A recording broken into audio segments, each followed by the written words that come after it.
Hozir shu SMSga ko'zim tushdi qizlar. O'g'illi yuzim haqida videoga shunaqa SMS kelibdi.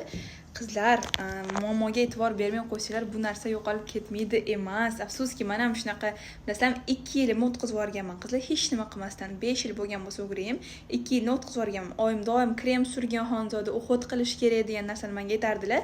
Onam mendan ko'ra onam yuzlarimga birinchi qayg'urganlar, keyin o'sha asoratlarini ko'rib, ya'ni cho'tir chuqurchalar, po'ralar ko'tayib ketayotganini ko'rib, keyin o'sha o'zim qo'rqib ketib shug'ullanishni boshlaganman.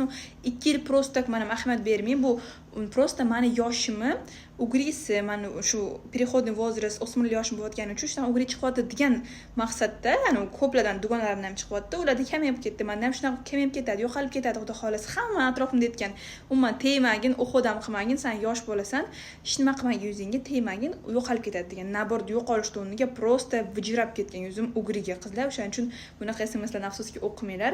Ugrilar bo'lsa, u bilan